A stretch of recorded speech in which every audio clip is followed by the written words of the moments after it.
अभी मेरी कायरा साहब से बड़ी बहस हो रही थी तो उन्होंने मुझे कहा कि मैं बिल्कुल तुम्हारे जास्मिन इस थीसिस से या थ्योरी से या इस बात से एग्री नहीं करता कि आप हमें क्यों ब्लेम कर रही हैं। आपने ये क्यों कहा है कि सियासी जमातें मफाहमत की तरफ नहीं जाती। आप टारगेट करके एक पार्टी का नाम लें, आप कहें कि तहरीके इंसाफ बात नहीं करना चाहती, they want to create chaos.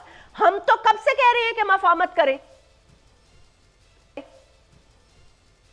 Javed, सबसे पहले तो आपका शुक्रिया अदा करूंगा, आपने प्रोग्राम में दावत दी। देखें, जहां तक हुकूमत की बात है, अब कायरा साहब उस हुकूमत का हिस्सा है। पीपल्स पार्टी तो अभी ये पहले डिसाइड कर ले कि जहां इनको सूट करता है हुकूमत का हिस्सा बन जाते हैं, जहां सूट करता है सदर और गवर्नर भी अपने बना लेते हैं, और जहां नहीं सूट करता तो लात तार की इख्तियार कर लेते हैं। तो हुकूमत मफाहमत की बातें करती है, लेकिन हुकूमत के कॉल और फेल में हमेशा फर्क रहा है। मैं आपको उसकी ताजा मिसाल दे देता हूं कि बातें आज भी मफाहमत की हो रही हैं, लेकिन इनके जितने भी एक्शन हैं वो उसके बरक्स है।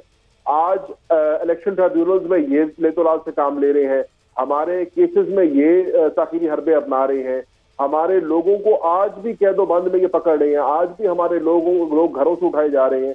तो एक तरफ से आप कहते हो कि जी मफाहमत करो, और दूसरी तरफ से जो है जो फसाइयत का निजाम है, जो जुल्म और जबर का निजाम है इस हुकूमत का, वो अभी तक चल रहा है। तो ये दोनों चीजें नहीं हो सकती। पाकिस्तान तहरीक इंसाफ का मौकिफ 8 फरवरी से आज तक एक ही रहा है। हमारा मौकिफ क्या है? हमारा मौकिफ ये रहा है कि 8 फरवरी को पाकिस्तान की आवाम ने आग का दरिया अबूर करके पाकिस्तान तहरीक इंसाफ को वोट दिया, हमारा निशान छीन लिया। मुझे जूते के निशान पे वोट दिया, किसी को बैंगन के निशान पे वोट दिया, ऊंट पटांग निशानों पे हमें वोट दिया, लेकिन उसके बावजूद भी हमारे मैंडेट पे डाका डाला गया। जैस्मिन, हमारे मैंडेट पे एक दफा नहीं, अब 3 दफा डाका डाल चुका है। 8 फरवरी को हमारे मैंडेट पे डाका डाला, 21 अप्रैल को हमारे मैंडेट पे डाका डाला, खवातीन की और माइनॉरिटी रिजर्व सीट्स पर हमारे मैंडेट पे डाका डाला।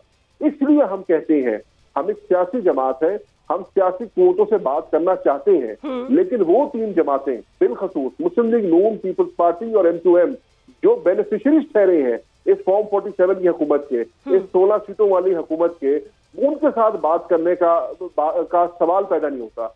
जिसने हमारे घर में डाका डाला है उस चोर से तो बात नहीं हो सकती ना।